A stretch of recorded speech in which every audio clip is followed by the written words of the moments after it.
Assalamualaikum warahmatullahi wabarakatuh. Kami dari kelompok 7 akan menjelaskan tentang objek studi public space kami, yaitu Terminal Penumpang Pelabuhan Eksekutif Merak.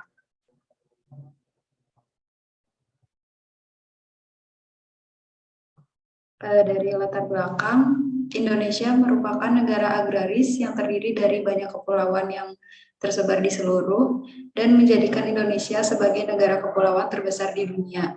Maka dari itu dibutuhkan sarana dan prasarana transportasi penghubung antar pulau terpisah, baik untuk kepulauan ekonomi atau pariwisata. Pelabuhan adalah tempat yang terdiri atas daratan dan atau perairan dengan batas-batas tertentu sebagai tempat kegiatan pemerintahan dan kegiatan pengusahaan yang dipergunakan sebagai tempat kapal bersandar, naik turun penumpang, dan atau bongkar muat barang. Setiap sudut pulau di Indonesia memiliki pelabuhan sebagai tempat bersandarnya kapal. Pelabuhan Merak merupakan salah satu pelabuhan tersibuk di Indonesia dengan melayani perjalanan 32 kapal feri yang melakukan penyeberangan dari Pulau Jawa menuju Pulau Sumatera. Penumpang kapal selalu bertambah setiap tahunnya. Pada saat suasana libur panjang seperti mudik lebaran atau tahun baru, di Pelabuhan Merak seringkali terjadi penumpukan penumpang pada terminal penumpang. Untuk memenuhi kebutuhan aktivitas tersebut, diperlukan fasilitas yang nyaman dan aman bagi penumpang dengan beragam latar belakang keadaan, kebutuhan, dan juga usia. Lalu ada permasalahannya. Yang pertama, penunjuk arah kurang informatif karena masih kurangnya wayfinding di beberapa titik bangunan terminal sehingga terjadi kemacetan pada ruangan di waktu penumpukan penumpang. Yang kedua, sterilisasi pelabuhan yang belum diterapkan dengan efektif yang mengakibatkan alur sirkulasi penumpang menjadi tidak terarah dan tidak sesuai dengan Peraturan Menteri Perhubungan Nomor 29 Tahun 2016 tentang sterilisasi pelabuhan penyeberangan. Lalu yang ketiga, penataan ruang yang kurang ekonomis menyebabkan ruang sirkulasi menjadi sempit sehingga pengguna merasa kurang nyaman. Dan yang terakhir, ruang interior yang kurang menarik bagi penumpang dan pengantar karena elemen interior seperti lantai, dinding, dan siling tidak didesain secara menarik. Lalu ada metode pembahasan. Metode pembahasan yang dipilih adalah metode kualitatif. Alasan yang melandasi pemilihan metode penelitian tersebut ialah karena dalam proses penelitian melakukan observasi dan pengamatan pada sebuah objek. Lalu data-data tersebut dikumpulkan menjadi teknik gabungan, kemudian dianalisis secara induktif. Adapun metode yang dilakukan dalam penelitian kualitatif yaitu yang pertama wawancara dilakukan untuk mendapatkan informasi dari narasumber secara langsung dan memperoleh informasi yang dibutuhkan. Lalu yang kedua ada observasi dilakukan untuk dapat mengamati secara langsung aktivitas dan fenomena apa saja yang terjadi di lapangan. Lalu yang ketiga ada dokumentasi dilakukan untuk memperkuat data yang ada dan diperoleh dari hasil wawancara maupun pada hasil observasi yang dapat peneliti analisis lebih lanjut. Lalu yang terakhir ada kuesioner dilakukan untuk mendapatkan data tentang karakteristik sesuatu yang kemudian disebarluaskan pada responden. Jawaban dari responden ini memungkinkan peneliti untuk dapat menyimpulkan hasil penelitian. Selanjutnya akan disampaikan oleh Silva.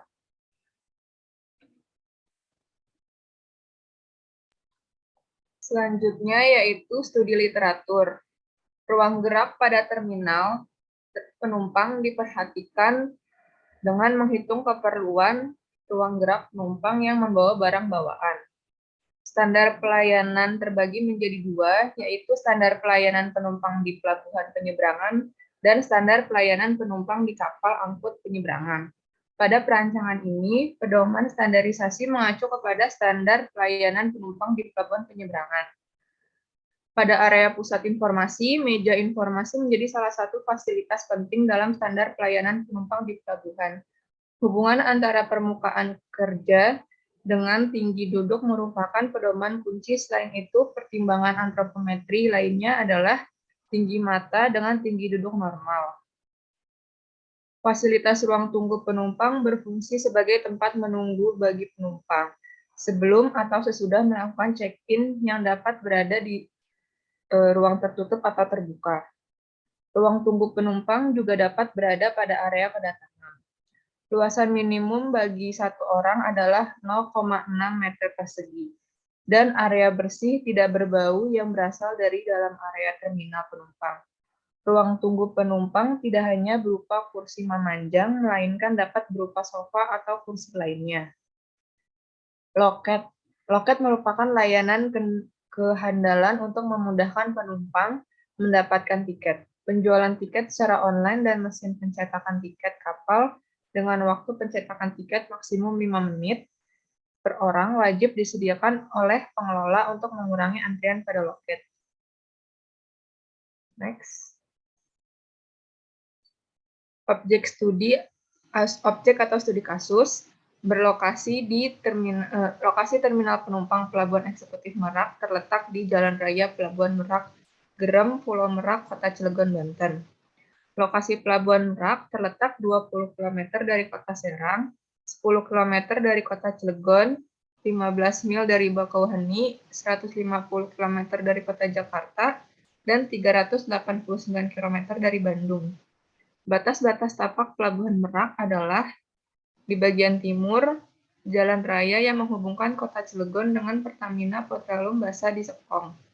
Pada bagian barat, yaitu ada laut, dan bagian selatan pun ada laut. Pada bagian utara, terdapat rumah penduduk, dan pada bagian tenggara, jalan keluar menuju Kota Cilegon.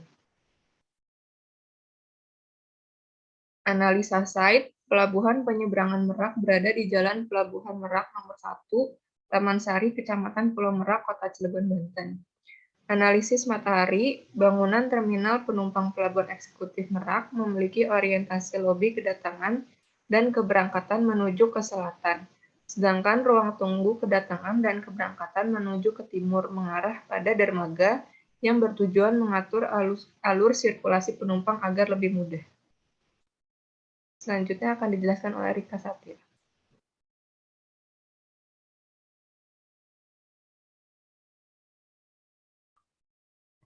Selanjutnya, analisa pada akses jalan. Jalan menuju ke Pelabuhan Penyeberangan Eksekutif Merak dapat diakses dengan kendaraan pribadi, angkutan kota, bis, atau taksi online. Akses parkir. Area parkir motor dan mobil berada di sisi selatan bangunan terminal pelabuhan maupun basement bawah bangunan. Akses keluar masuk area parkir hanya melalui Jalan Pelabuhan Merak. Selanjutnya, vegetasi. Tapak berada di kawasan industri dan padat pemukiman penduduk yang sangat sedikit ditumbuhi tanaman dan pepohonan. Vegetasi yang minim tersebut menyebabkan udara di sekitar tapak terasa semakin gersang dan panas. Selanjutnya, pencahayaan. Sumber cahaya alami dimaksimalkan sebagai pencahayaan utama pada siang hari dengan bukaan jendela besar pada bangunan terminal, terutama di ruang tunggu penumpang penyeberangan. Penggunaan cahaya buatan seperti lampu downlight dan TL terdapat di beberapa ruang yang kurang mendapatkan sinar matahari langsung. Penghawaan. Tapak berada di daerah pesisir dan kawasan industri padat penduduk menyebabkan udara di luar bangunan sangat panas, sehingga penghawaan buatan seperti AC digunakan pada bangunan terminal sebagai penghawaan utama.